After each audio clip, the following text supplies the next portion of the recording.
Yes, yes, gather round, my children, gather round. I don't know what I'm doing.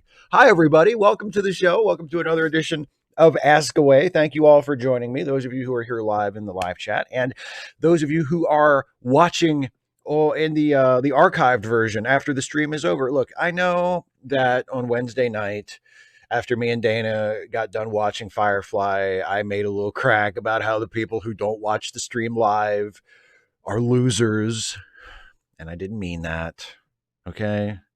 I didn't mean that. I'm sorry. Dana, I don't know why you're getting a Leffler ad in front of my show.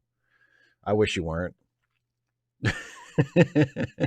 You know why? Because you live in Georgia, and that is targeted advertising, my dear. That's what that is. Not very well targeted because they're barking up the wrong tree there. But I think that's what that's all about. So, um, everybody, thank you all for joining me once again. As always, if you are watching this live and you have a question um, in the live chat that you want me to answer or something you want to talk about, please hold on to it until I get through the questions that have been pre-submitted by my Patreon patrons, because I always answer their questions first. And when I get through with those questions, then we will, we will answer the. Sorry, I got a note. I just got a notice from YouTube that I'm not sending out any data. Can you all still see me? I have no idea what's going on there, but anyway, so yeah, let's assuming that I'm still there now. It says it's back. I don't know. It's weird. YouTube's weird, everybody. Anyway, assuming that we're still on the air, let's go to some patron questions, shall we? And the first question, I just saw David Colby pop up in the live chat because it's convenient because the first question is from David Colby Esquire. I don't know why I said Esquire, but anyway, David says, so take this question with a grain of salt, for I am no expert. I am no expert anarchsman, but merely a humble lay anarchist. But I think that you may be into the propaganda trap of only like noticing anarchist socialist activism when Geek talks to you. Like the beginning of the labor movement was driven by anarchists who were murdered. The civil rights movement involved anarchists and socialists who were murdered. Oh, and the frontline fighters against fascism, the Black Bloc, were also anarchists, a lot of whom get murdered. Shit, am I sure I want to be an anarchist? Wait, this isn't a question. Do you think you'd be more in favor of anarchism, taking into account how many of them are out there doing good work, food banking, mutual aid, punching fascists, etc.?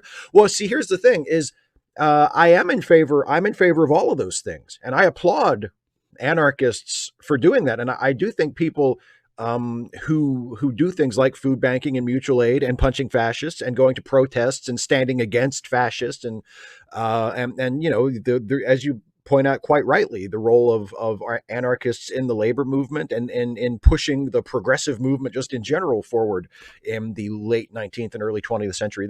They played a very important part, and I applaud them for that, and I'm grateful to them for that. That doesn't mean I think their central idea of that it's plausible to have a society without a state, without a government, is a good idea, because I don't think I don't think that would work. I just don't think that's sustainable. But as far as their activism and as far as their role that they've played in fighting the good fight over the years, and that they have continued to play, I think that's wonderful. I'm have great admiration and great gratitude for them. And as Dana and I talk about this a lot, and she says that in certain ways we're all anarchists. And I said in my video that I put up earlier this week that you can support things that anarchists do. You can support things like mutual aid and direct action in its various forms, and all of the good things that anarchist groups do to stand against fascists, to oppose white supremacists when they hold rallies and protests and stuff. You can recognize that is all really, really good, valid, important, necessary stuff. without being an anarchist yourself. So I don't want to say that I'm not anti-anarchist in the sense that I think anarchists are like bad people or they should sit down and shut up or anything like that. Just because I don't happen to be one, just because I don't happen to think that the main thrust of their political philosophy is tenable, just because I don't think that the world that anarchists want is sustainable or sustainable in the long run anyway, doesn't mean that I'm opposed to everything they do or that I don't think they do any good work in our society, because obviously they do. I mean, obviously they do. Next question is from Andrew Priest, who says, "Hi, Steve. Hope all's well with you and yours. You know what I love? Trump's done. You know what I hate? He got more votes this time. Anyway, question. Something that fascinates a nosy bastard like me is how other fans rank the different Trek movies and series best to least best. I haven't met a Star Trek I didn't love, but TOS and Picard are at the bottom of the list. DS9 is at the top for like a bazillion reasons, then followed then by Enterprise, with the movies Insurrection, Undiscovered Country, and the 2009 movie are my top three, and the motion picture is last, though I still like it quite a bit. You mind if I ask what your ordering is? I know DS9 first and Voyager is last, but what's in between? What about the movies?"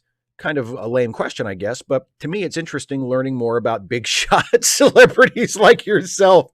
Oh, bless your heart. Anyway, I'm a patron, and if you want to keep enjoying all of that single dollar I pay you every month, and I expect you to do as you're told. P.S. I kid. Big love to you. Oh, thank you very much, my friend. I really appreciate it, and it's a fine question. You're asking a Star Trek nerd to rank his favorite Star Trek shows and movies. That is a perfectly valid question. I think I've been asked that question a few times before, but I don't mind answering it. It's because, come on. You can ask me about Star Trek whenever you want. I'm not going to jump on you for asking a bad question.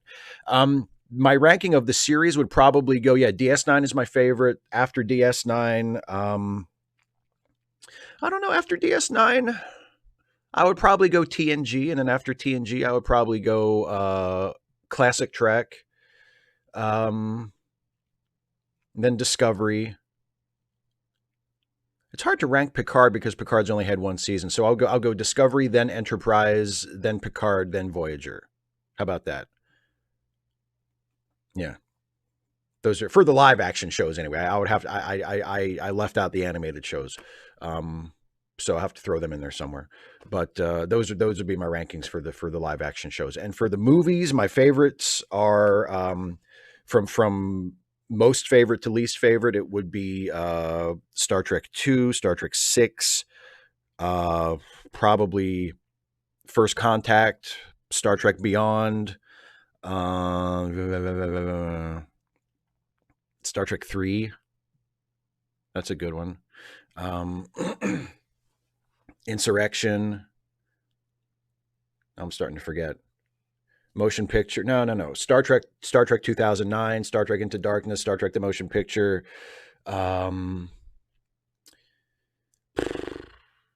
Star Trek Generations, Star Trek 5, and Nemesis. And that's it, right? I think that's it, right? I think, or am I missing? I feel like I'm missing one. Which one did I forget? Oh, Star Trek 4. Star Trek 4. I forgot to say Star Trek 4. Put Star Trek 4 in right after. Let me see. Star Trek 2, Star Trek 6, First Contact, Star Trek Beyond, and then put Star Trek 4 right in there. So there you go.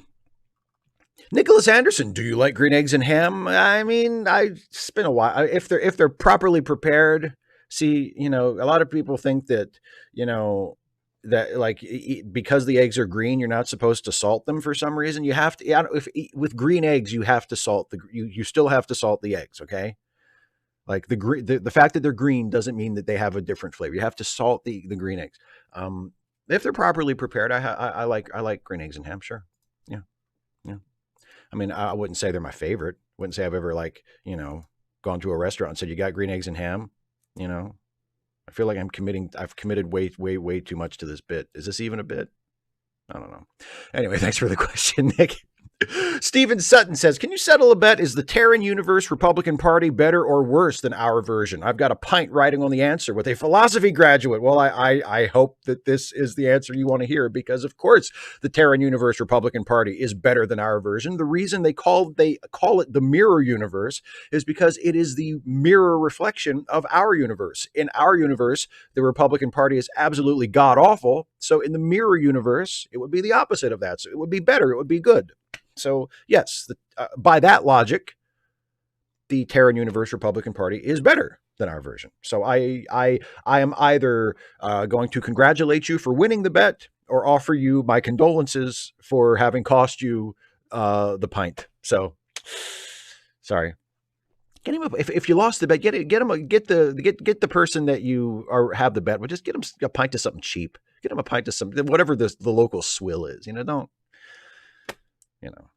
Unless that was part of the bet, unless the person you made the bet with was smart enough to specify what you had to get, what the pint had to be.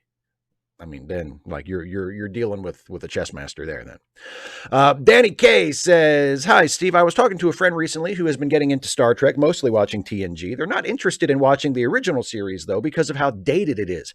I can understand that in terms of the series as a whole, but at least some of it still should be watched, if only for the indelible mark the show has left on our culture. Are there any episodes of TOS that you would consider essential viewing in order to truly appreciate and understand why OG Trek is important? Not necessarily favorite episodes. Thank you very much. Hope all is well." Yes. Oh, yes. Sure. Yeah, and you're right. Some of them are not necessarily the best episodes, but they are the episodes where the show is wearing its social conscience on its sleeve. Plato's Stepchildren would have to be a big one because that's with the Kirk and Uhura interracial kiss. What else would be a good? Let That Be Your Last Battlefield with Lokai and Beale, the half black, half white versus half white, half black guys. Very, very heavy-handed metaphor for racism, but well-intentioned, and I think a great example of the show wearing its politics on its sleeve.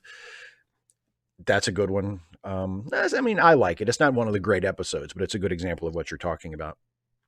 Just in terms of cultural impact, not necessarily political, but just the influence that Star Trek has had on our popular culture. I think you have to throw in City on the Edge of Forever and The Trouble with Tribbles, just because those are probably the two most widely known episodes when you think of classic Star Trek.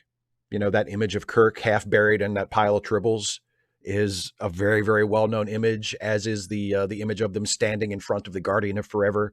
So I would throw those in there as well. A Private Little War, maybe, for the Vietnam War metaphor. There are a couple of the more politically minded episodes that I think deserve to be tossed in there. But yeah, those would be a good start if you want to talk about the importance of the show in the history of television and in American popular culture. I think those are good ones to start with. Yeah. Orion McMurray says, "Thought I'd toss you a little curveball. Who came up with the Jingle Bells Batman Smells song? As always, thanks for your answer and keep the great content coming." See, I did a little tiny bit of research on this one earlier today because I first heard that song when I was 9 years old because it was in the Simpsons Christmas special. Bart sings that song, and it's the first episode of The Simpsons is the Simpsons Christmas special. And Bart is singing that in the choir while everybody else is singing the proper lyrics to Jingle Bells. And he gets jerked out of line for singing Jingle Bells, Batman Smells, Robin Laid an Egg, the Batmobile lost a wheel, and the Joker got away. But it is not original to The Simpsons. I looked it up, and apparently there are versions of it, not with those exact lyrics, but with the first line, Jingle Bells, Batman Smells, that date back at least to 1967, which makes sense because that was in the midst of the first the first rush of Batmania, thanks to the Adam West TV show that was a massive hit in 66, 67. So it makes sense that kids would be rewriting Jingle Bells lyrics with Batman related lyrics, and for Jingle Bells, Batman Smells, Robin Laid an Egg. Robin, very, very prominent part of the Adam West Batman TV series, so of course you'd want to work Robin into the lyrics as well. So apparently it goes back to at least 1967 But I first heard it, and I think it was popularized to a lot of people of my generation and after by The Simpsons and The Simpsons Christmas special.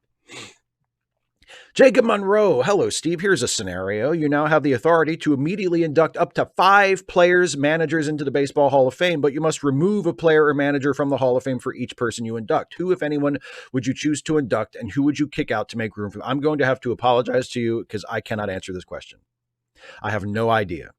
I have not seriously followed baseball for a very, very long time. I don't even know. I don't, of the people who are not in the Hall of Fame right now, who deserve to be in the Hall of Fame, like I don't know if I could name you 5 people, honestly. So I don't know. I can't answer. I mean, I do think it's been long enough. They could probably put Shoeless Joe in there, you know.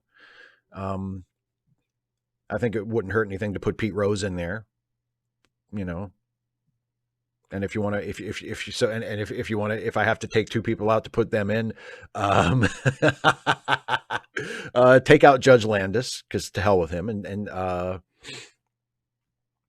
take out Ty Cobb, because he was an amazing player, but he was an asshole. He was a horrible human being. So take him out too. But no, I apologize that I can't properly answer that question, because I have not followed the game closely enough for a long enough time that I can't really come up with anybody. But thank you very much for the question. Agent Meister says, Steve, you are an admiral at Starfleet Command responsible for personnel deployment. A new starship has just been commissioned with a mission to explore strange new worlds, yada, yada, yada. However, several key positions have yet to be filled. They are Captain, First Officer, Chief Medical Officer, Chief Engineer, Head of Security, Helmsman, Science Officer. You are instructed to fill these positions with people who do not feature in any Star Trek TV series, movie, novel, or comic. You can choose anyone from film, TV, novels, plays, music, once they are in no way connected with the Star Trek universe. You must name the newly commissioned ship and state what class it is. I'll bet dollars to donuts that it's a Nova class ship, but I'll stand to be corrected. As ever, keep up the great work. Stay safe. Kind regards. Live long and prosper, Agent Meister. I love these I love when you all ask me these questions that clearly demand serious preparation, when it's obvious that I make no such preparation for this show at all. So you're asking me these questions like, here, you know, here are like 5 or 6 positions on this ship that you have to fill with characters from other shows or other forms of media, and you have to name the ship. And God damn it, I don't know. I don't know.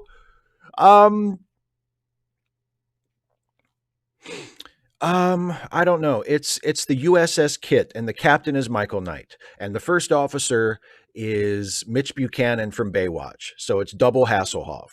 And then the chief medical officer is Quincy, and the chief engineer is MacGyver, and the head of security is Barney Miller, and and the helmsman is B.A. Baracus, and the science officer is Dr. House. How's that? Is that okay off the top of my head? I don't even remember who all I just said.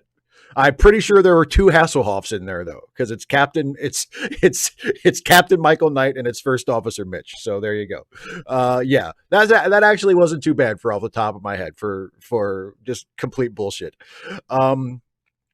Okay, the next question is from Jolene.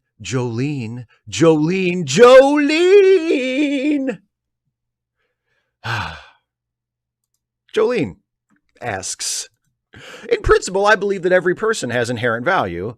I am against prisons and the death penalty. However, I'm having trouble deciding whether I think Trump should be face down, as is tradition, or face up, so that he can see it coming when he's guillotined. Which do you think is better? And why? Well, let me tell you what I think, Jolene.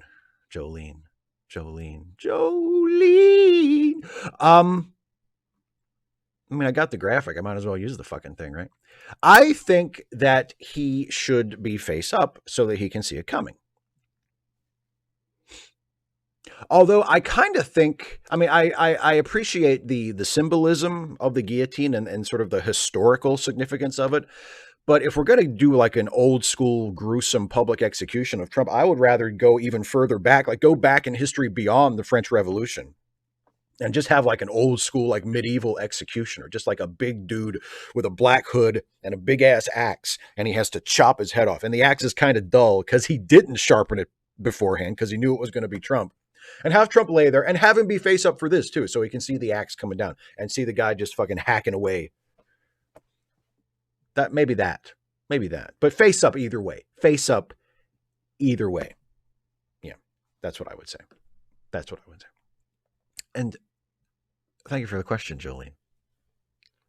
Eric Byers says, I'm curious about how Stuffy and the gang have been these past few months. Can you share anything about their insights into the events of 2020, especially the horrors of the pandemic, the election and its aftermath, or even thoughts about the future?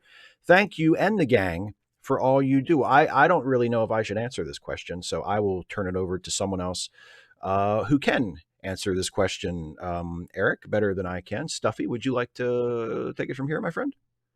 Sure.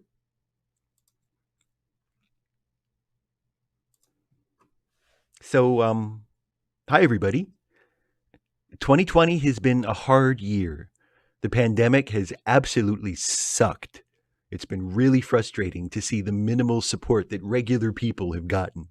The idea that people have to deserve or earn access to basic necessities like safe housing, food, and healthcare is...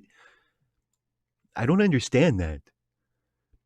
So I'm doing what I can to stay safe and healthy and to reduce contact, staying home as much as I can and wearing a mask when I need to be around other people. Those are both important. The elections, oh boy. I'm so glad that the voters didn't re-elect Trump. But the fact that an awful lot of people still voted for him after everything we've seen shows just how much work we have to do to make our society what it really ought to be. I was hoping for an even more decisive victory and for a definitive flip in the Senate. Of course, if I'd gotten that, I might be wishing for more progressive candidates. So I don't want to seem completely pessimistic or unwilling to appreciate the small victories.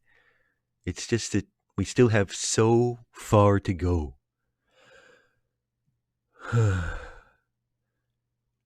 There's been a lot of change this year, which is why I haven't been around much. I miss you guys. And hopefully that's one of the things that will change in the future.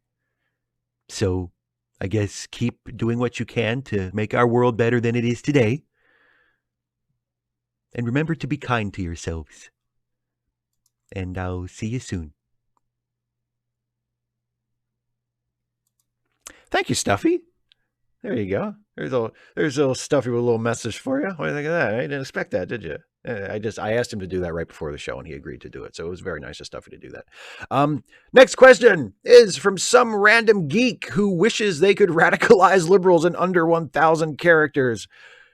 The U.S. has an out-of-control spread of COVID-19. We should all stay home except for truly essential workers. While some districts are doing virtual learning, others are doing half and half. Some places have their students all go to public school just masked up, if students even do that. Parents have to send their kids to school of some kind because of compulsory education. If they don't, cops can come and arrest the parents for truancy.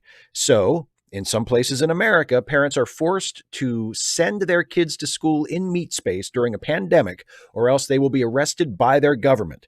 Don't forget the recent uprising against police brutality. The protests are for holding the state accountable, but even Democratic mayors and governors issue curfews and call the National Guard to maintain order.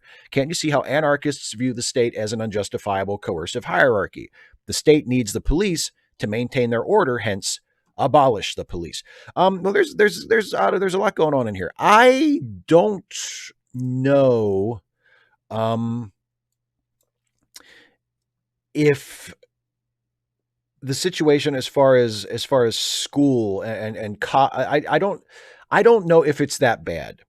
If it's as bad as you are saying, because to my knowledge, and I could be wrong, and people in the chat or people watching this afterwards who are teachers, if you know better than I do, please jump in. But I think I am not aware of a of a situation where parents are being forced to send their kids to school in person, and there is not a virtual option available.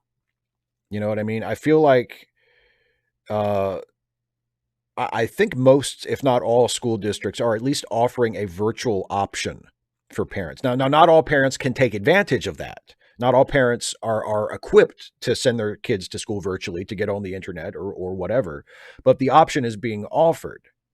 And I don't know of any cases, and again, please correct me on this if anybody knows better than me. Please, I don't know of any cases of parents who have been visited by the police and arrested for not sending their kids to school in person during a pandemic because they didn't want to send them to school and they could not access virtual learning services. I don't know if that has actually happened. And again, if it has, please correct me. But I don't know if that has actually happened. And as for the rest of it, as for the state using the police to maintain order, I see. Here's the thing. I think it's possible, and I think it's a lot easier actually to hold the state accountable than it is to get rid of the state. I mean, I feel like that's our fundamental disagreement. I agree with you that the state needs to be held accountable by the people, and I agree with you that the recent protests against police brutality are completely justified, and police brutality and racial injustice in law enforcement and in the criminal justice system is a problem that needs to be fixed. It needs to be addressed. It is a very, very serious problem that has been allowed to go sort of ignored by a lot of us, by those of us who are not directly affected by it, for a very, very long time. But I don't think that the best solution to that is to get rid of the state, because first of all, I don't think that's realistic. I just don't think that's going to happen. And second of all, I don't know if just getting rid of the state is, you know, is going to result in an improved situation in that way. I just don't, and that's assuming you're kind of jumping straight to, you're jumping from state to no state, and there would have to be some kind of a transition. Like even if somehow enough of us were convinced that the world that anarchists are proposing is the world we want and is better than the world we have and is better than other possibilities that we could reach for by going for reform rather than revolution. Even if you get to that point where people want to do away with the state, you couldn't just say, okay, tomorrow the state's gone. Like, you would have to transition out of it in some kind of orderly way, or it would be, not only would it be chaos, but people would suffer and die more so than they are now. Even, I mean, it would be a disaster. So you can't just, say, let's just get rid of the state. I mean, that's one of the reasons why I always come back to, well, what does it look like when people say, well, we need to get rid of the state, or we need to end capitalism, or we need to do away with some deeply entrenched system in our society. Okay, how do we do that? What does it look like on the other side? Like, what are you proposing that we do instead? And how do we get from here to there? Those are very important questions. Because if we don't answer those questions and we just say, well, we'll just have a revolution, and like, I don't think that's going to work. And a lot of people are going to suffer, and a lot of people are going to die because of that. And I know people are dying now. I'm not denying that, but I feel like it's going to make a bad situation worse. General Contact Unit Problem Child says, so whenever someone like me or some arbitrary dork, I would never call you that, Jonathan, try to argue you into being in favor of totally overthrowing the current economic governmental system and replacing it with something socialist, you tend to ask why we can't instead just do a whole load of social democratic reforms like Medicare for all, raising taxes on the rich, UBI, etc.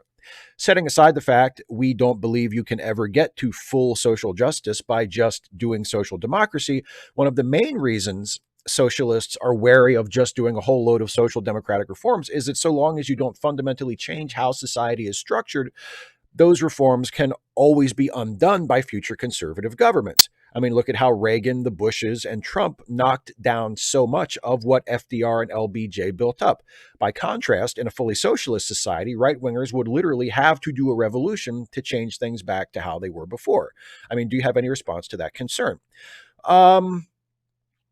Well, I mean, you kind of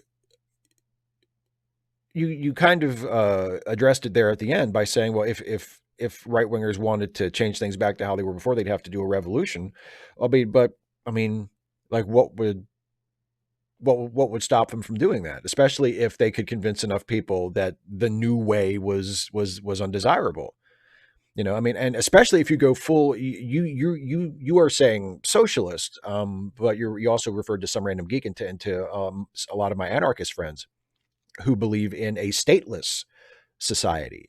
And I've never quite understood why people talk about a stateless society as though it is somehow stable compared to the society that we have now. Because that's an argument that I've heard is like, well, as long as we keep the system in place, the reforms can always be undone. Okay, well, but why are you so sure that whatever the result of your revolution is going to be so stable and so unchangeable? Like, couldn't that, if enough people gather together enough will and enough power and enough influence and enough whatever, could not the result of your revolution be changed back or changed to something else as well? I mean, I feel like that kind of permanence is never really going to be there. Like, yes, reforms can be rolled back. Yes, of course. Revolutions can be undone as well. Like that, I feel like that's kind of a push, you know? Like, nothing's permanent. If you do somehow succeed in establishing an anarchist society, it's always possible that enough people will think that society sucks that they will want to go back to some version of how it was before. And maybe it will be challenging to do that. Maybe it will be more challenging to do that under an anarchist society than it would be under to just institute democratic reforms through legislation under the old system, but they could still do it. It's not like once you have a revolution and overthrow the state that it's definitely going to be gone for good. So I feel like that appeal just doesn't persuade me, because that kind of permanence just doesn't exist in society. Isaiah Taylor. So, Steve, let me pick your mind a bit. Recall your video on why do conservatives like Star Trek. Now look back at the Star Trek TNG episode, The Neutral Zone, in which we find 20th century financier Ralph Offenhouse. Offenhouse has the most difficult time adjusting to the future since his financial attributes and monetary wealth are no longer needed. When he consults Captain Picard about this, and Picard explains, we've eliminated the need for greed and want, we work to better ourselves. Conservatives see work as both a means of social control and the generic phrase make money. Yet Picard states that work in his world is a means of self-empowerment and for the betterment of humanity. In my opinion, most people work for social gain and material wealth as opposed to self-betterment. What do you think, Steve? Is Captain Picard's definition of work more conservative than what we think work is supposed to be in our time? Is work for self-betterment difficult to achieve? I don't think his definition of work is conservative as we tend to understand that term, or as most people use that term. I feel like when you, I mean, it goes along with some conservative rhetoric about self-empowerment and rugged individualism, and there is definitely a rugged individualist strain running through all of Star Trek, at least from TOS through the TNG era. Very, very, we're very pro individual liberty, pro rugged individualist. Your life is what you make it. People should have the freedom to make their lives whatever they want. And there's, I mean, not that there's anything wrong with that, but that's a very, very conservative viewpoint, or at least that's a very conservative viewpoint that conservatives profess to have. I don't think most of them actually value it all that much. At least when it comes to other people, they value it for themselves. They want to be able to do whatever they want without getting hassled. But as for anybody else, they couldn't give a shit. It's all about them. So it's more about selfishness than it is about believing in the power of the individual in some kind of deep philosophical, meaningful way. So I don't know if Picard's definition of work is more conservative based on what conservatives actually believe, but maybe based on what they profess to believe. You might be able to argue that it's conservative. But your point about self-betterment or work for self-betterment is interesting, because I think the kind of work for self-betterment that Captain Picard is talking about is really only possible in a society like his. I don't know if that kind of work is possible for most people in our society. I think it's possible for rich people. I think if you can afford to do work that is important to you, or do work that is for your own self-improvement or your own, to give your life meaning, then yes, you can definitely do that. But if you have to work in order to survive, if you have to work to make sure your bills are paid and there's food on the table and there's a roof over your head, and if you don't work and earn enough money to do that, you could die or lose your house or whatever. And I don't know if, I think it is very difficult or even impossible for most people, for people who are in that situation, who are working people because they have to be, to work for self-betterment, because they have to work to survive first and foremost. And if they have any time left over to work for self-betterment, maybe, but the work to survive has to come first. So in our present society, I don't think that kind of work is possible for anybody other than the rich. But in Captain Picard's world, yeah, of course, I think it would be easy to achieve, because you don't have to work to survive. You know that you will be able to survive. You know that you will be able to get food and water and shelter and clothing and transportation and education and all of the necessities. And then when you work, you are working for the betterment of yourself and the betterment of humanity. But nowadays, no, unfortunately, that is not an option for most people. It's very difficult to achieve. Stephen G. Clenard, suppose you had a transporter and just enough of that magic space orchid to create one Tuvix-style hybrid person. Which two people would you trick into a transporter accident?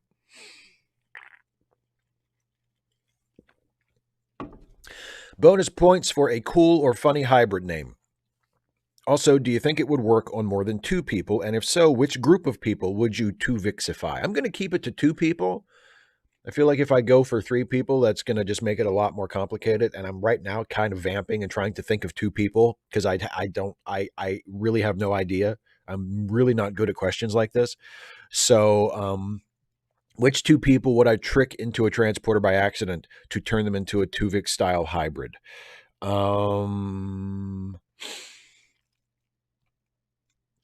Chris Evans and Chris Hemsworth. And I think the reason for that is obvious. And their Tuvix name would be Chris Evansworth. I have technically answered the question. Thank you for your question. Eric Allen says, all right, Steve, simple question. Do you think we'll see the Borg in the 32nd century? I'd be interested to see what they've been up to over the past 900 years. Given how relentless they are, it'd be interesting to see why they haven't completely assimilated the alpha and beta quadrants. As always, thank you for the wonderful content you provide. I hope you and yours are well. Oh, and since it has just passed this week, happy Safe Harbor Day. Take that, you miserable election conspiracy theorists. Stay safe and happy. Thank you, Eric. And yes, happy Safe Harbor Day. He lost. He officially lost for like the 10th or 15th time. He definitely isn't going to be the president anymore. Which, I kind of hope we don't see the Borg in Discovery. I think the Borg have at least, to my mind and to my way of thinking as an audience member, I feel like I've seen pretty much all of the Borg I need to see. I mean, I think there was an interesting germ of an idea for how to use them in Picard that they just didn't have enough time to explore fully. But I think the idea of focusing on ex-Borg and the prejudice that they face and the challenges that they face trying to reintegrate themselves into society, I think that is a really, really interesting angle to take on the Borg, and is one of the ways that they can continue to explore that species without just going back and rehashing the same old story. Because I feel like if we do the Borg in the 32nd century and we do, oh, the Borg are back and they've been evolving for 900 years and now they're really, really super bad. And, but like we've done that story before. We've done the Borg as the unstoppable enemy force before. So why do we want to do that again? So I mean, as always, my rule is, if you have a good story, let me see it. And if somebody on the Discovery writing team came up with an absolutely awesome Borg story that brought the Borg into the 32nd century, and we got episodes of Discovery that absolutely kicked ass and were awesome, and they were Discovery versus the Borg, that would be great. I would have no problem with that at all. But if you're asking me without having seen that story, would I want to see the Borg again? Not particularly. Like I feel like we've seen it, you know. So I'm good on the Borg. I'm good on the Borg. Carl Roberts, beautifulest one. Hey, Steve, I hope this note finds you and your family well. So, can we expect to see a mid-season review commentary of Discovery? I so appreciate your analysis that combines your love of Trek, understanding of good writing, humor, intellectual honesty, and critical examination of the world we share, which makes for entertaining and enlightening viewing. Stay safe and please give the redoubtable Dana Cole my very best. Well, I know Dana's watching; she's in the chat, so and we will add redoubtable to her list of nicknames. She is definitely redoubtable among many other things. So Dana, all the best for beautifulest one. And I don't know if I'm going to do a mid-season review of Discovery or not. How many episodes in are we? I haven't even been keeping track of the number. Let me see here.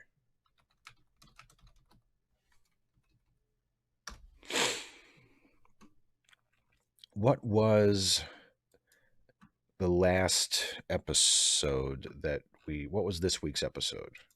This week's episode was number 9.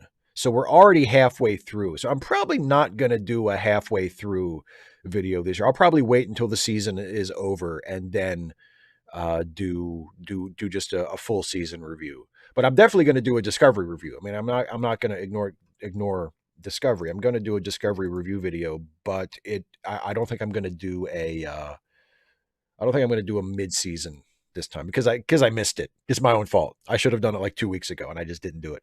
So, but I'm definitely going to do a Discovery review video. And thank you so much, my friend, for the kind words. I really appreciate it. I'm glad that I can be of use to you, and I'm glad that you recognize Dana as being as awesome as I do, because she's awesome. Next question is from Joe McClory, who says, so many half-formed politics questions. So instead, Star Trek. For each Trek show, what are you most disappointed they did not develop further? For example, a side character, an organization, the implications of a new tech, the effects of an event on the crew. Well, let me see.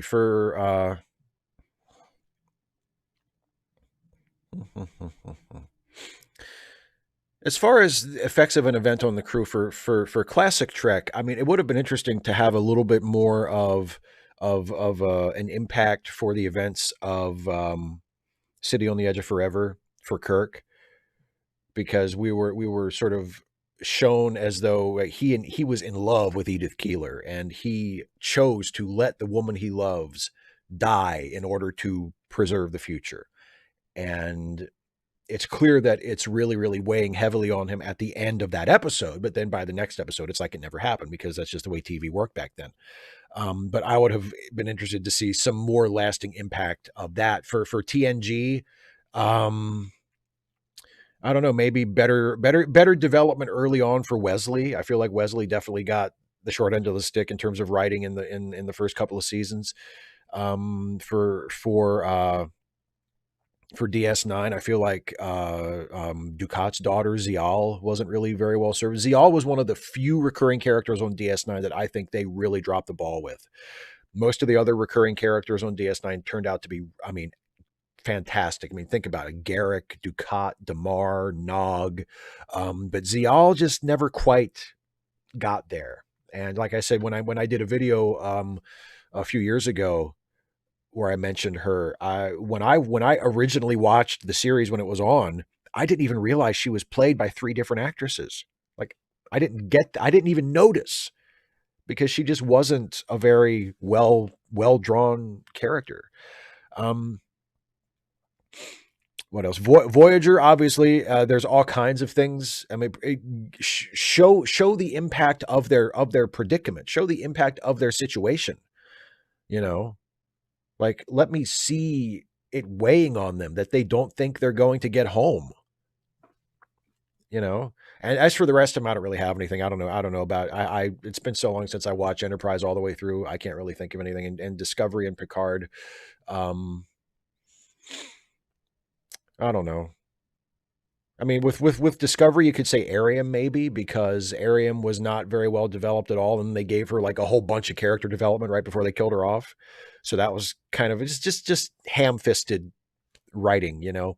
And I don't know. I could probably say the same thing about Hugh, the way they used Hugh in Picard, because I was so happy to see Hugh, and then it was kind of anticlimactic the way that they resolved his story. So maybe I could go for that for Picard. But yeah, still nothing. I'm not really sure what I would say for Enterprise. Um, John Burns. So for one of those not actually Trek actually thingies, Jakar and Kira Nerys, a study in contrasts. Kira starts out as a high-ranking freedom fighter and continues diplomatically what she once did militarily, for the most part. Jakar is in a position even higher, but falls to literal slave before working his way back to leading his people once again, or something like that. I was never very good at some of this sci-fi stuff. It's an interesting premise. I don't know if I'm ever going to make that video. But I mean, it's a really interesting premise, yeah, and you can certainly see parallels between those two characters. I don't know if I am going to make that video just because I don't know if I'm ever going to get around to actually watching Babylon 5 again. At least not from start to finish, because it just like we mentioned, when Dana and I were doing our Trek Reluctantly stream Wednesday night, and we were sort of musing about what show are we going to watch after we get through Firefly, and of course a bunch of people pitched Babylon 5, and that wouldn't work for that show because the point of the show is that we alternate watching stuff that the other person hasn't seen, and I've seen Babylon 5, and plus, like, I'm just not that in that much of a hurry to watch Babylon 5 again. Like, I really liked it when I watched it. I thought it was really good, but has it been calling to me in the 20 some years since I last watched it? Not really.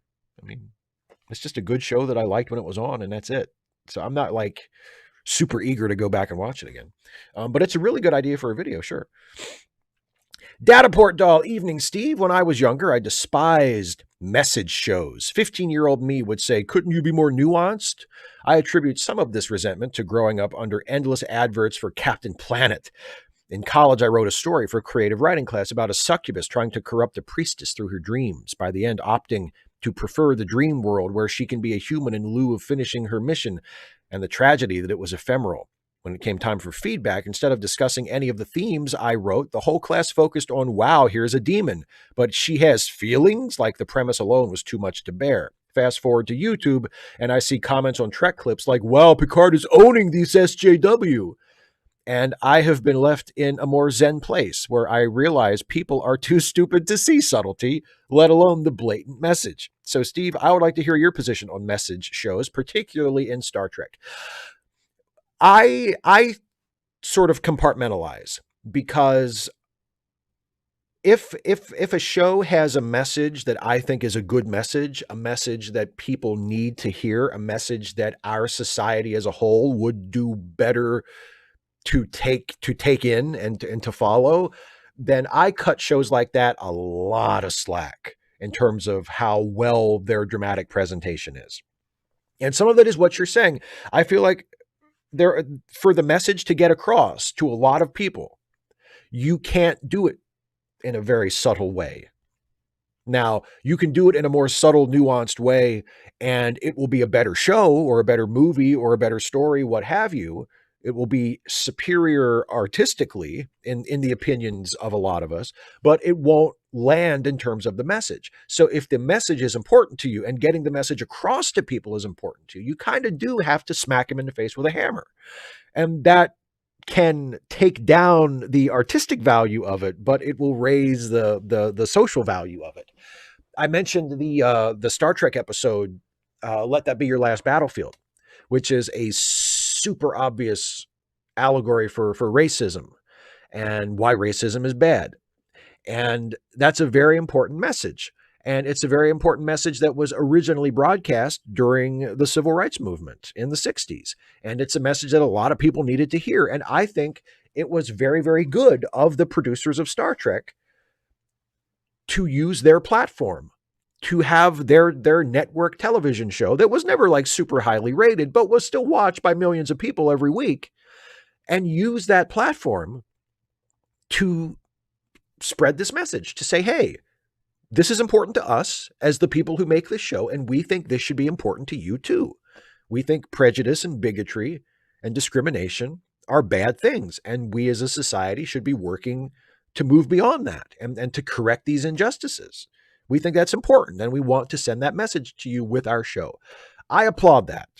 I applaud that almost any time I see it. And even if it is really heavy-handed and really obvious and it detracts from the artistic quality of a thing, I still appreciate it because I think it's great. I think it's absolutely fantastic when people with large platforms that they know people are watching use that influence and use that power to do something positive and to do something good and to tell people something important, even if they tell them that important thing in a really ham-fisted way.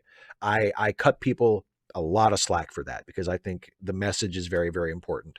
And I wish that there were more heavy-handed message shows on today. I really do. It kind of boggles my mind the way people complain about how current Star Trek is too political when the Star Trek being produced now is less blatantly political than any other Star Trek produced before it. There are still political themes. There are political themes in Discovery and Picard for sure. And there are even political themes in the J.J. Abrams movies that people complain about as being just mindless action. There are political themes in those movies too, okay? But they're a lot more subtle, and they're underneath the artistic presentation. And it makes for better shows, or at least less heavy-handed shows, but the message can get lost. And sometimes you just need to smack people in the face with it and say, hey, listen up. Hey, this is important. Listen up. You know? And I appreciate that. And I wish that there were shows that did that more often. And finally, last question is from our pal Vovacat17, who says, Trek episode pitch, The Anthill. Imagine an alien society that is inherently a hive and has a biological hierarchy, few queens, and a lot of workers. One worker from this society visited a Starfleet ship 20 years ago during a first contact, low warp achieved, and accidentally saw a protest on holodeck. Then he came back to his people, and now this planet is crying out for Federation help because this idea of free thought is dangerous for this society. Workers only have enough self-awareness to do their work. Queens control them. But now those who are allowed to get too much awareness rebel against queens and go into freedom camps to die there because they require queens to feed them. But workers decide to die free instead. Society is decimated. Queens are forced to keep all workers under strict control, which means doing all the mind work for them. Queens are exhausted from it. Now they want into the Federation to receive help. So how does a brave Starfleet crew resolve this crisis? No, you can't feed workers with replicators. Well, you gotta close that loophole. I think that's a great idea for an episode. My question is, and I feel like this is something that we would have to resolve. And just put this out there, I don't have an answer for this right now as I sit here, but this is the question that I think needs to be resolved for this really, really, really cool premise. And speaking of political stuff and having a Star Trek show with a message, right? This is perfect for that.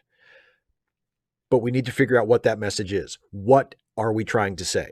And it can't just be, boy, this sure is messed up, and it can't just be about the Starfleet crew grappling with the moral quandary. I mean, that has to be a part of it, obviously, for the characters.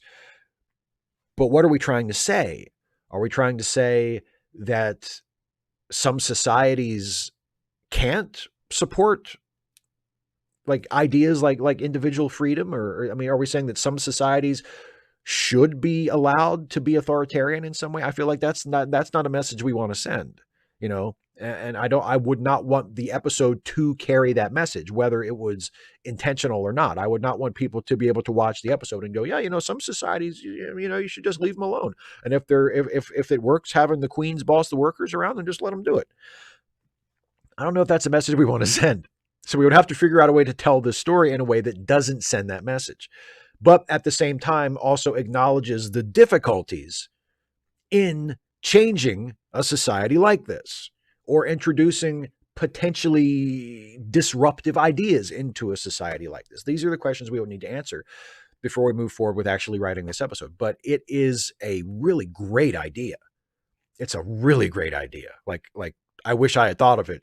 Great idea. So thank you for sharing it, and thank you for the question. And now, my dear friends, it is time to turn to the live chat so I can answer some of your questions from the live chat for the rest of this show. So let's see what y'all are. Hey, Jason's here. Hi, Opinionville. Let's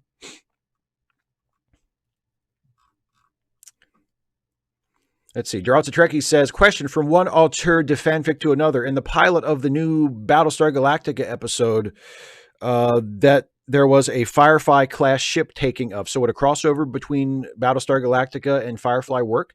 Sure, yeah. I think a crossover between pretty much anything and anything would work if you have a good enough idea. I think a Battlestar Galactica Firefly crossover could work. Sure, why not? The shows are tonally very different, but aesthetically they're kind of similar, in terms of set design and costume design and things like that, and ship design. Like I can kind of see the Serenity existing in the new Battlestar Galactica world. So I think you could totally do a crossover for those. Yeah.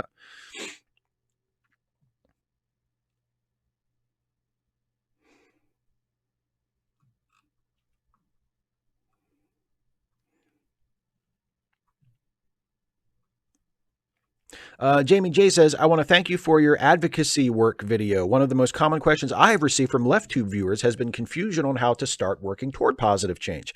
I know that we disagree on many things politically, but I believe one of the most important steps to take toward revolution is to build systems which meet needs better than existing ones. There has been a major need for a video on that topic in the past couple of years, and yours was both well-researched and features your usual excellent presentation, so thank you. Well, look, we agree on that. Whether we agree that the current system in terms of the government and the state needs to be done away with completely, you and I definitely agree that we need to build systems which meet people's needs better than the ones we have. And how we get there, we might differ. Maybe we can reform the systems we have, or maybe we need to just completely throw them out and start over. But I agree with you on that general premise. We definitely need to come up with ways of meeting people's needs better than the ways we are doing it now. I agree with that completely. Just got a super chat from Eric Allen, who says, can we all pitch in and get some random geek a new laptop? Oh, yeah. Just some random geek. I missed this in the chat if this was a thing earlier. Yes, please. Let's all pitch in. Super chat from Vovacat says, that's the problem. I don't know how to resolve the actual issue. Some aliens in real life are bound to be ant-like. Nature tends to do it often. Is there a place for an anthill in the Federation? Yeah, see, I don't know. Maybe it would. I mean, we could always just do it as yet another episode where the moral is we just shouldn't get involved in some societies. But that feels like that's been done a lot. I mean, where the moral is, oh, we should have just left them alone.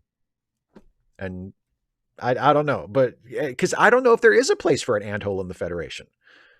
I don't know if that kind of society could be integrated into the Federation as we currently understand. I think the Federation could maybe have like some kind of relationship with them, some kind of trade relationship with them, maybe, but I don't know if they could like be a full member. But yeah, but it's such, it's such a good idea. Opinions no one cares about says, how would the shows be different if Starfleet juggled the assignments, giving us Captain Sisko of the Enterprise, Captain Janeway of Deep Space Nine, the Defiant, and Captain Picard of the Voyager?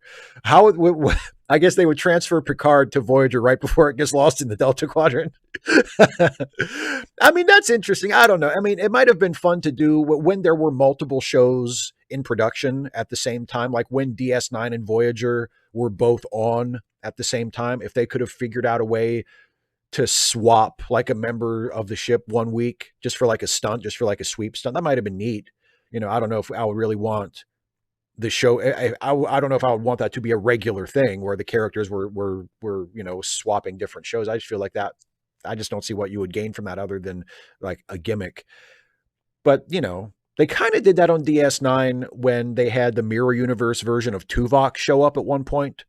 But that's as close as they got. They never quite did like a character swap for an episode or something. But like I said, for like a stunt every once in a while, that might be a neat idea.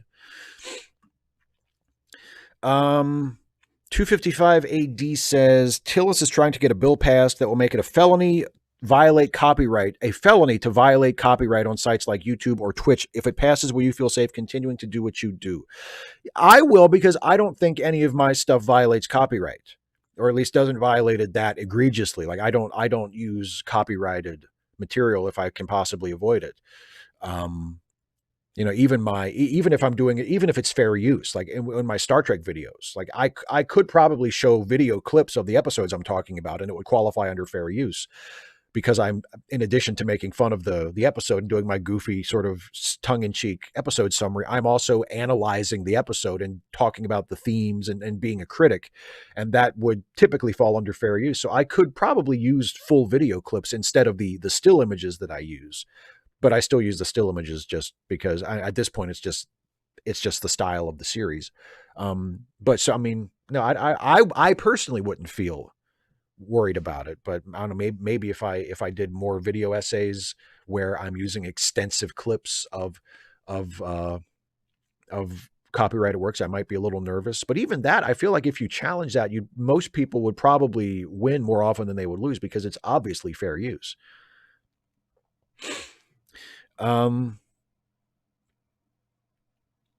Okay, Opinionville. Jason says, okay, crossover. He-Man and what? He-Man and NYPD Blue. Fuck with me. Fuck with me. See what happens.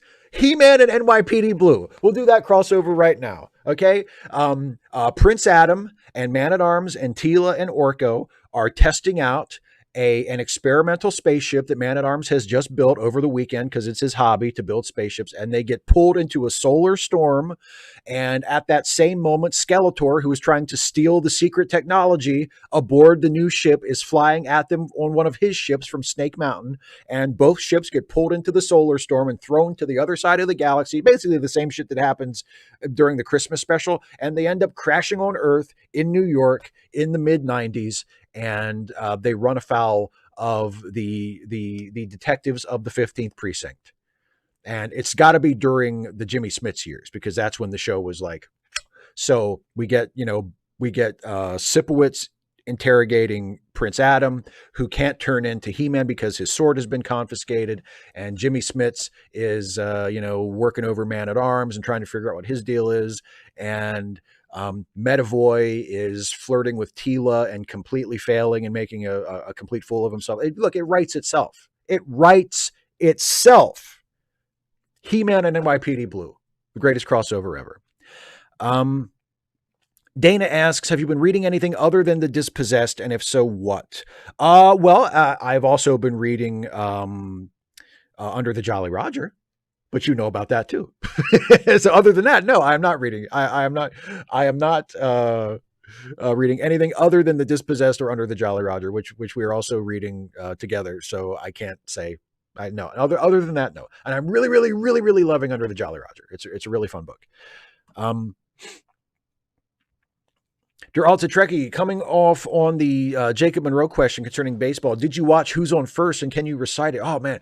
I can't. No, of course I know Who's on First. It's a legendary bit. I don't think I can do it word for word right now. I can't recite it perfectly off the top of my head, but I know the gist of it. And yeah, I love Who's on First. It's one of the great comedy bits ever conceived. Another question, or another super chat from Vovacat, who says, I'm holding you at ransom. Do a thing, or next time I will ask you to crew a starship with your patrons. That's funny.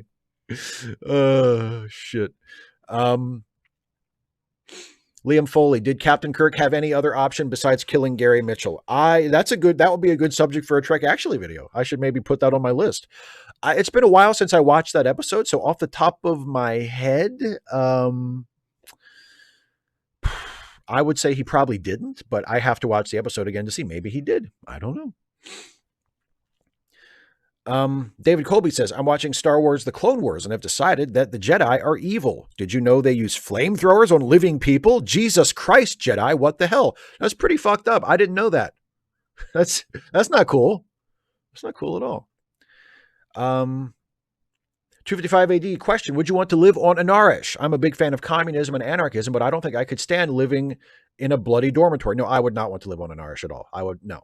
I think we talked about that in maybe the second, when we did the second chapter on our read along series, Dana and I.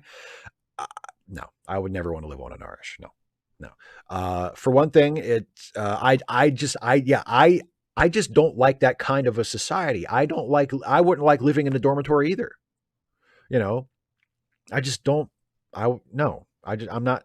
I don't dig that. That's just not my thing. And also, I mean, there are problems on Anarch that I don't think have anything to do with the fact that it's an anarchist society. It's just it seems like a very impoverished, very very tough, rough place to live, you know, and it would be regardless of what form of society they had. That's just not necessarily their fault. It's just the nature of the place. So no, I don't think I don't think I would want to live there. No.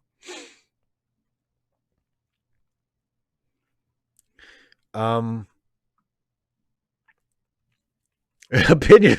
Jason says, for a guy who hates cops, you love cop shows. Explain, please. Because cop shows are great.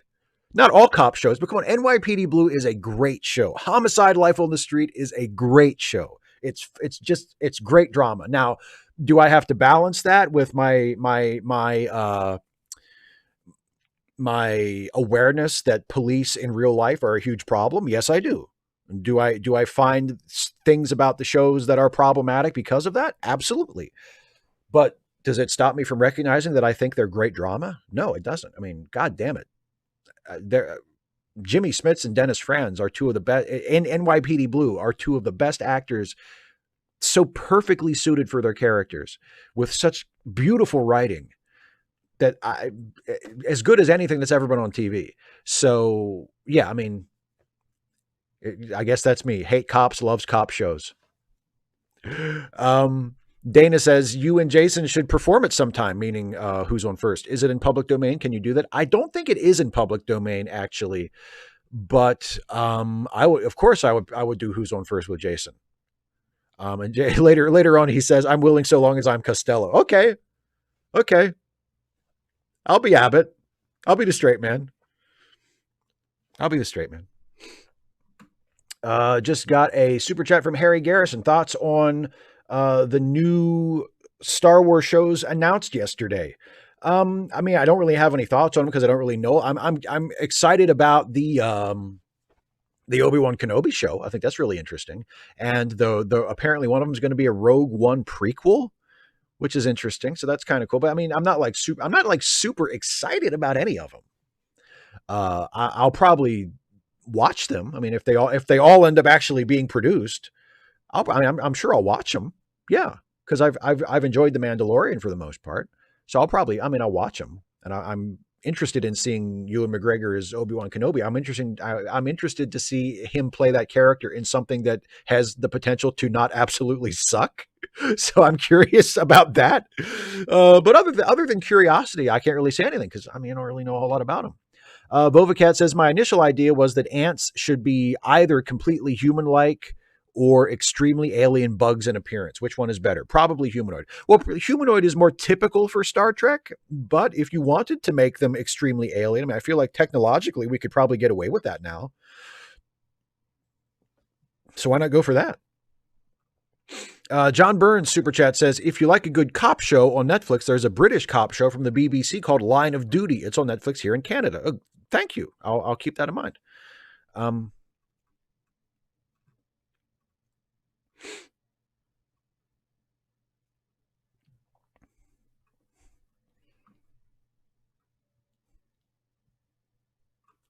Jacob Monroe says, speaking of Jimmy Smits, who was the most wasted Star Wars prequel actor?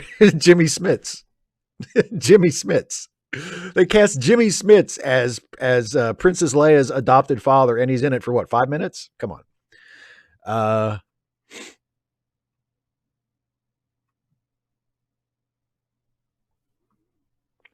Liam Foley says, Steve, I know you're not a canon warrior. I ignore the canon explanation for TOS era Klingons and why they were smooth-headed. Is there an aspect of canon you ignore?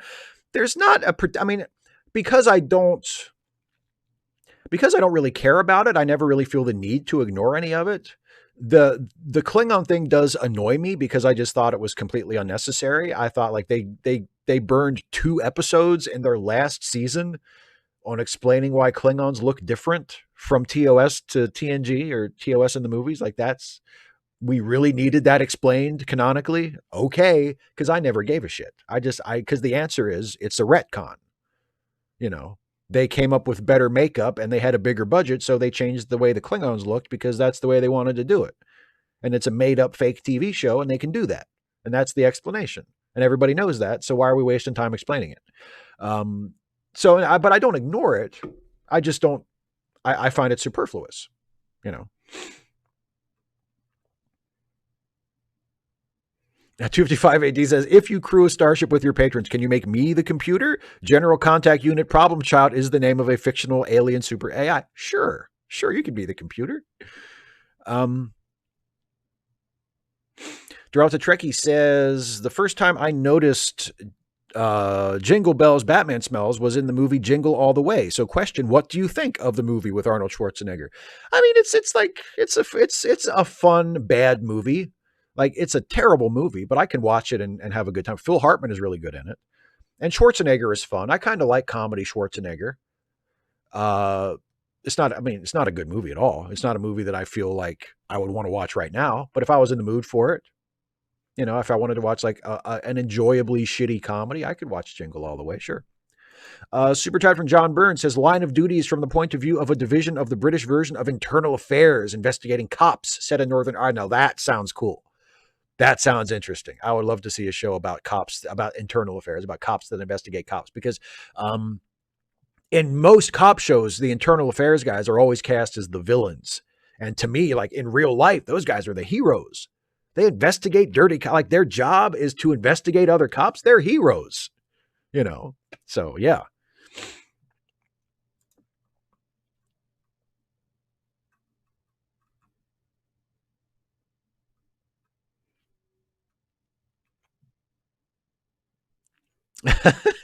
Dana says, how's the fanfic writing going, Steve? Some of us want to read more of your stuff. You know damn well how it's going, Dana, because you're writing it with me. I do have there's the Superman story that I'm working on my own that I could be writing more of, that I just haven't had time to get in. I've been way too busy to work on it lately. And the little bit of fanfic writing I have done has been on our shared Titan story that we're writing together. I've kind of been trying to focus on that as far as fanfic. But I do have that Superman story that I have germinating, that I have a couple of scenes written for that I would like to get back to. I think actually I only have one scene written for it now that I think about it. But yeah, so there hasn't been much progress on it, unfortunately. Jamie J says, you should bring up the conflict between appreciating police procedurals and criticizing their function as propaganda with Ebony on Monday. She has interesting thoughts. Yes, I know. Anita told me about that, I think before our live stream on Monday. And I think I mentioned it to Ebony in our email when I emailed her earlier this week to confirm that we were still on for Monday. And I think we're definitely going to talk about that. Yeah, for sure. And I would love to talk to Ebony about that. But thank you for that suggestion, because that's a really good topic.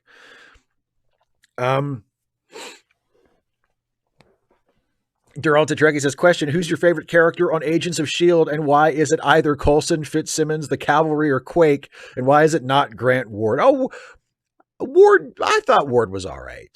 And especially after Ward did the heel turn, I thought Ward was all right. I didn't have a problem with Ward. But my favorite character is Mac. And it's mostly because of the actor, because I adore Henry Simmons, who's a fantastic actor, who I've said many times I would love to cast as the captain of a Star Trek series. And he was Detective Baldwin Jones in NYPD Blue. Huh? Ooh, just like that. Just like that.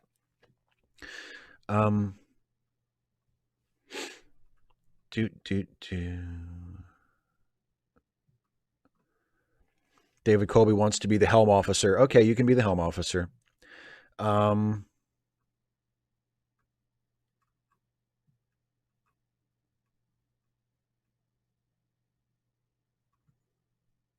CMAC, thank you for the good news. SCOTUS just tossed the lawsuit, the Texas lawsuit against PA.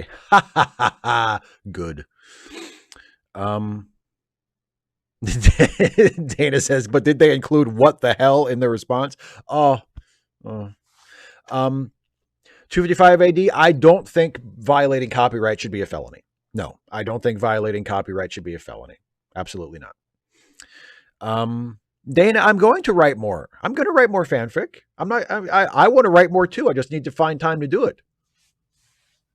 For sure.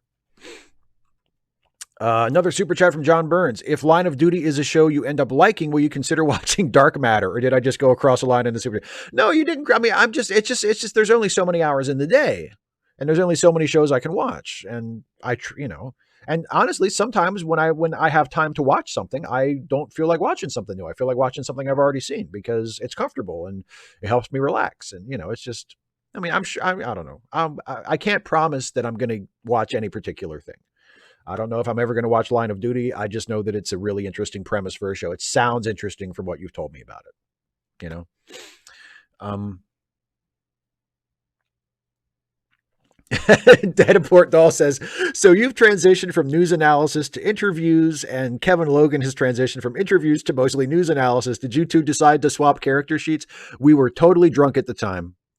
I don't think either one of us realized what we had done, but it seems to be working out so far so good for us, right? Wouldn't you say? So yes, we did. We agreed to swap. Yes.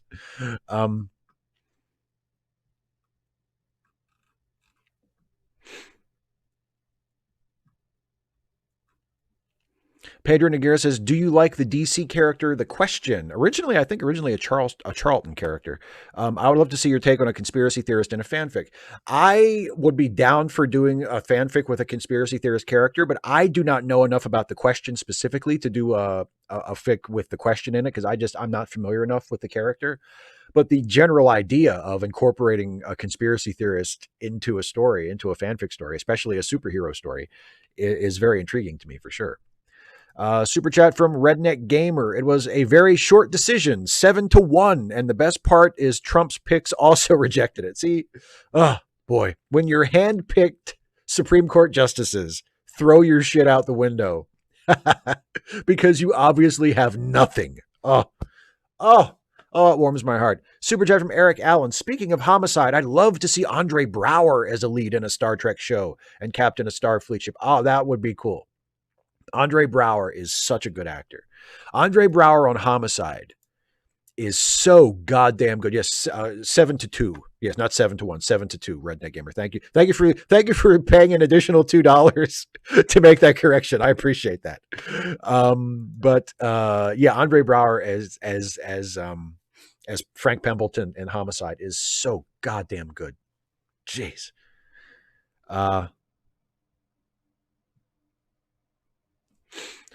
255 AD says, going back to my question, you think right-wingers can do a revolution in a socialist world, but left-wingers can't do a revolution in a capitalist world?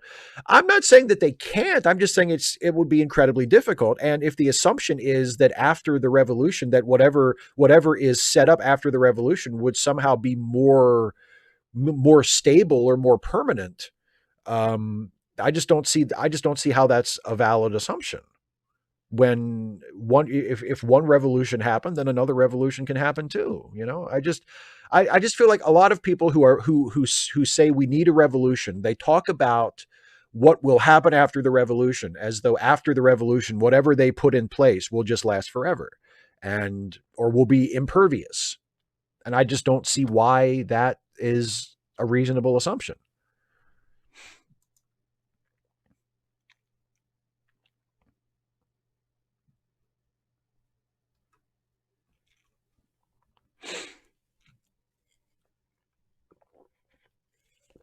Jason says you've got Star Trek, Batman, He-Man, MacGyver, Superman, Star Wars, NYPD Blue, etc. You think you've reached peak fandom with no room left for new stuff. In other words, are you old now? Not as old as you. Do something.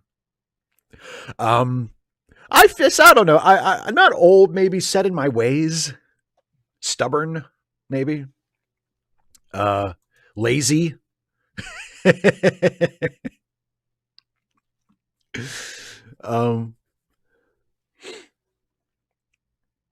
Opinion no one cares about. It's not that I can't make room for Lord of the Rings. It's that I don't really dig it. I don't really feel like I want to make room for it. Like what I've seen of it has just been sort of like, oh, okay. Like it's not just to make it perfectly clear, my lack of enthusiasm for Lord of the Rings is not related to what Jason was talking about with I've reached like peak fandom. I just don't really like it. I just don't see what the big deal is. I watch the movies and I think these obviously were a lot of work and a lot of great artistry went into these, and they are very impressive on a certain level. But like as stories, like I just don't give a shit. I mean, I haven't watched Return of the King yet. We're doing Return of the King for our next movie podcast, and we're recording that on Sunday. And I'm going to watch the movie tomorrow. I've cleared out my whole fucking day to watch the movie because it's so goddamn long. But I haven't watched it yet, so it's possible that I'll watch Return of the King, and it'll move me to tears, and it'll be the greatest thing I've ever seen. But based on my reaction to the first two movies, that's probably not going to happen. And based on my reaction to the first two movies, if that holds true for the third movie, it'll probably be something like, this is a very impressive achievement, and I really don't care about anything that happens in it. You know, because that was my reaction to the first two movies. Jason says, so your answer is, I'm not old, I'm stubborn and set in my ways like a grandpa. Exactly, my friend. See, Jason gets me. Donald Paluga says, do you think Lucas Till is doing a good job as MacGyver or no? I have not been watching the new MacGyver. I watched the first couple episodes and thought he was fine. Like, I didn't think he was doing a bad job at all. So I'm sure he's fine, but I just haven't been watching it, so I don't know. But from what I saw of him in the early episodes, he was okay. Sure. Yes, Dana, you're right. Laziness is just different priorities, lest we forget. Super chat from Vovicat. Hey, that rhymes. Holy shit. I think anarchy is troubling because it rips your Overton window wide open. Now right-wingers have to go through all checks and balances. And then another one from Vovicat, who says, in case of anarchy, they will go straight for a Nazi regime. They will have a state and army in no time, and you will lose to them having only anarchy. Yeah, that could happen, I guess. They could... They could, if a successful leftist revolution happens, and it's an anarchist revolution where the result is there is no state, the Nazis could get super energized and emboldened and empowered and do what you said. I don't think that's guaranteed. I don't think that would necessarily happen. But my whole general point is, it's not guaranteed that after the revolution everything is just going to be fine forever. And I feel like, and I don't think most people truly believe that, but it's spoken about as though that's what would happen, you know?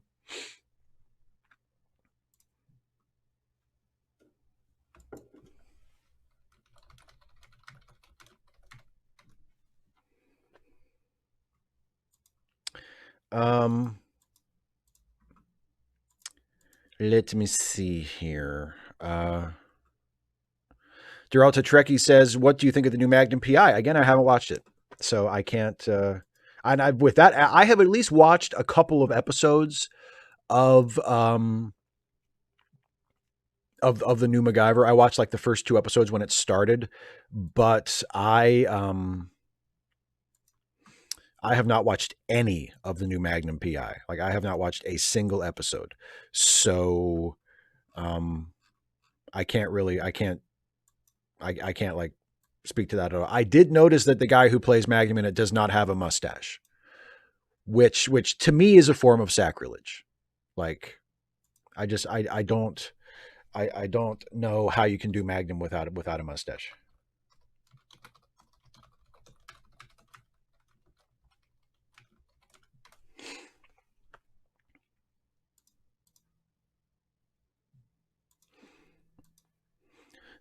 Super chat from John Burns, who says, as someone who liked Avery Brooks, have you checked out the new Spencer Netflix series with Mark Wahlberg? Brooks played Hawk in the 80s. No, I didn't even know there was a new Spencer Netflix series, man. So no, I definitely haven't checked it out. Super chat from John Dorsey. Damn it, Steve. When are we getting that sweet STD season 3 content, man? Your insight on Trek is top notch. This season is looking up, eh? Yeah, I've enjoyed this season. I think I'm probably going to wait until the season is over and then do a season, like an end of the season review video, because Beautifulest One asked already if I was going to do a mid season review, and we're already past the mid season point, so I don't think I'm going to do that. But excuse me. But at the end of the season, I'm going to do an end of season video, and if I come up with any ideas for additional videos focused on season 3, then I'll totally do those too. But right now I'm planning on doing an end of the season video. Yeah, I've enjoyed season 3 so far. I've enjoyed season 3 a lot so far.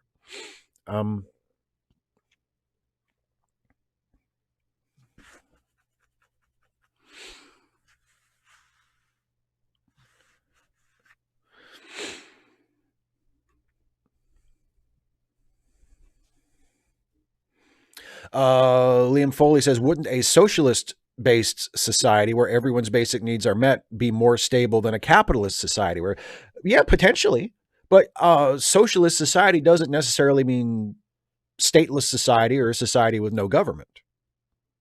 I mean, I'm much more amenable to suggestions of forms of socialism where there is still a state, where there is still a government.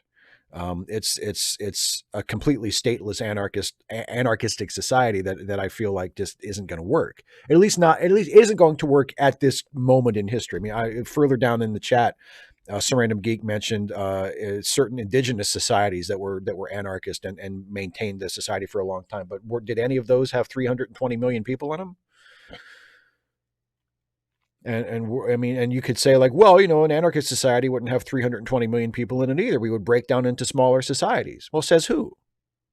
Like, how do we get from a 320 some million member society? And that's just the United States, by the way. The rest of the world is still out there too, but let's just pretend that the United States exists in a vacuum and say, a bunch of us got together and we decided we're going to have an anarchist society. We're not going to have a government anymore. So we overthrow the government. We replace it with nothing. We have an anarchist society with no government, no hierarchy. And we just, we spontaneously self-organize into small groups it just doesn't seem realistic to me. It just doesn't seem realistic to me. It's a nice idea, right? Actually, it's not a nice idea. Fuck it. It's not a nice idea. I don't want to live in a commune with like a couple of dozen other people. I'm sorry. I don't. I like cities. I like having lots. I like having culture. I like having, you know, a fucking space program. I like having I like having Hollywood. I like having movies. I like having TV shows and TV networks. And I like infrastructure. I like it. I think it does good for people. You know, I think it's a positive thing. And I'm not saying that an anarchist society doesn't necessarily have infrastructure and all of that, but I mean, like, I just don't want to live in a tiny little commune with a couple of dozen people. And granted, I don't socialize all that much and I don't go out and meet all the people but I like the idea of having that. It just doesn't appeal to me. I'm sorry. It just doesn't appeal to me. And I think that we can address the serious problems that we have in our society without reshaping it into a network of tiny villages or whatever, assuming that would even work. Assuming that would even work. Like, how do we get there? I don't know. It just doesn't appeal to me. I'm sorry. It just doesn't appeal to me. Yeah, Eric Allen, I like having reliable electricity, right?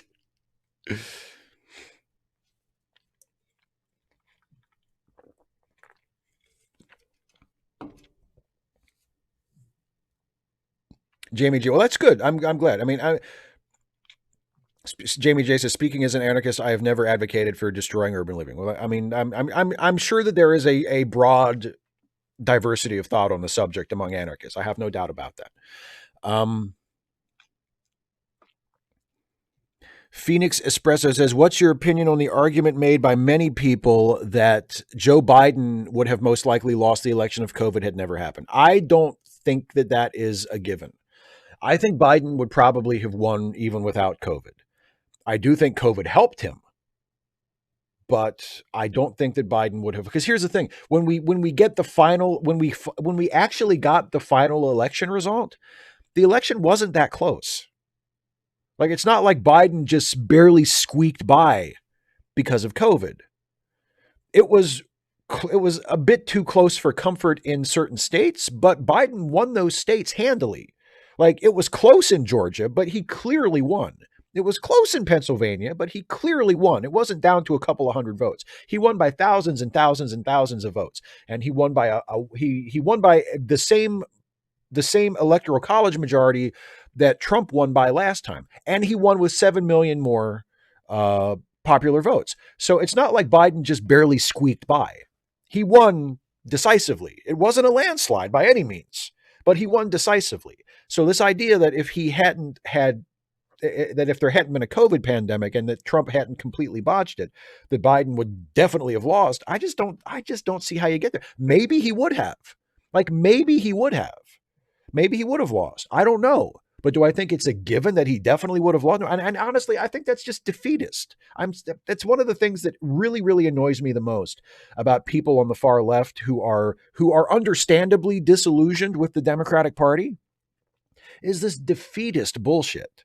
That, well, if Biden won, but if X, Y, and Z hadn't happened, he definitely would have lost. And it's like they almost revel in the idea that he would have lost, as though Joe Biden being president when the alternative is Donald Trump is so bad that they have to imagine these scenarios where Trump would have won if not for that. Like that, I do not understand that. I totally understand not being excited about Joe Biden as president. I get that completely. But why are we like imagining? Why are we so fucking sure that he quote unquote should have lost or would have lost if not for something else? And why does that seem to be like something that be an idea that so many people on our side are so attached to? It really, really bothers me. John Burns says in a super chat, says like having super creepy movie studio CEOs. No, I don't. No, I don't. Oops, I helped again. Anyway, Rotten, HE, Double Hockey Six, Harvey, and Bob. I agree with you there, 100%. Vovacat 17 says in a super chat, I thought 300 plus votes is a definition of a landslide. 300 plus electoral college votes. I don't think I would call that a landslide. No. And see, the other thing, I mean, I didn't call it a landslide when Trump got it last time. I don't think it's a landslide for Biden this time. I think a landslide would have to be if he got over 400.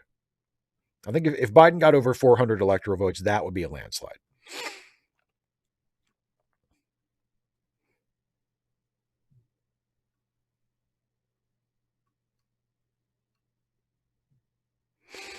Dana is very used to telling me that I'm wrong. Yes. Oh, okay. Dana reminds me it's 7:30. So I'm actually going to wrap up the show right now because it's 7:30 and I have a little surprise for everybody. If you go to my YouTube channel, which you're on technically, but if you go to my channel and check it out, you should see that I just put up a new video that just went live at 7:30, and it is called Stuffy and Friends Are Returning Soon. And I'm going to post a link to it in the live chat. So if you haven't gone over there yet, you can check it out. And it is it's just a short, it's just a little short one, but here is the link in the live chat right there. And you can click on that and go watch a brand new Stuffy video. It's only about 5 minutes long.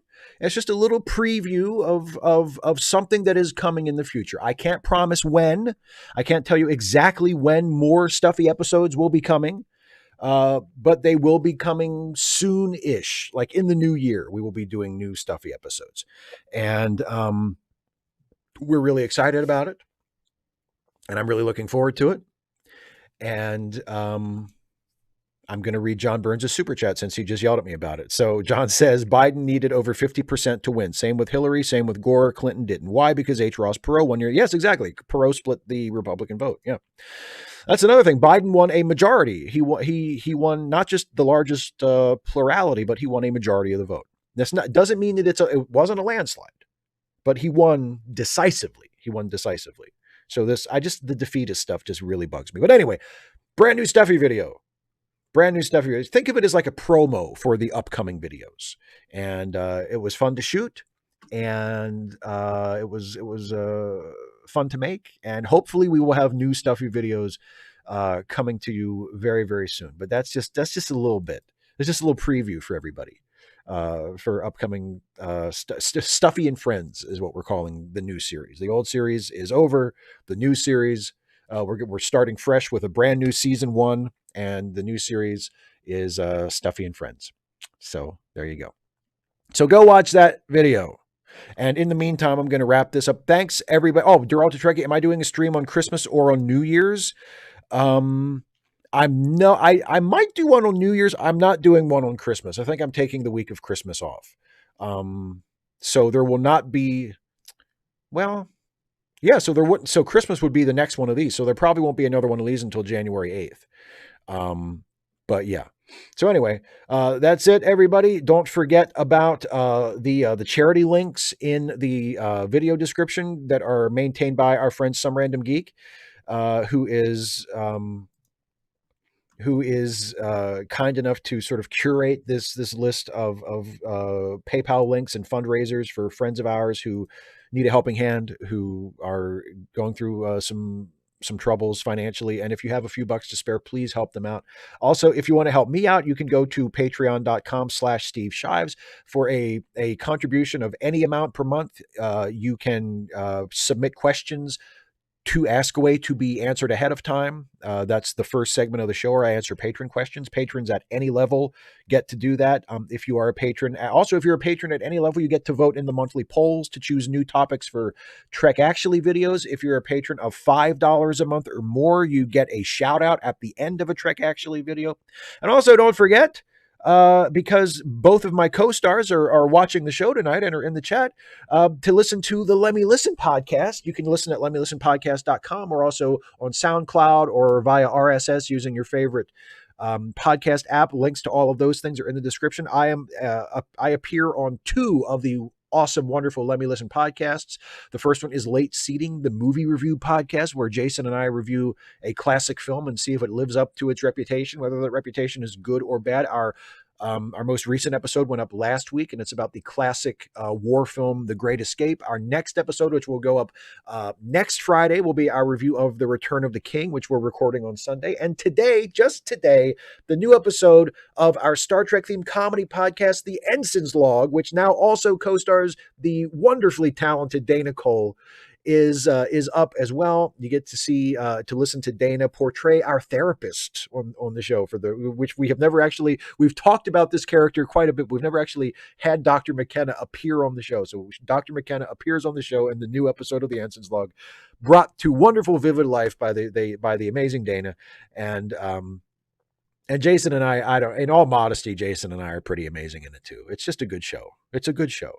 And if you like the Star Trek stuff that I do, I think you'll really love the Ensign's Log if you haven't been listening to it. So you can listen to the Ensign's Log, you can listen to Late Seating, listen to all of the wonderful Let Me Listen podcasts by going to letmelistenpodcasts.com. Yes, Dana, technically none of the characters appear on the show because it's theater of the mind.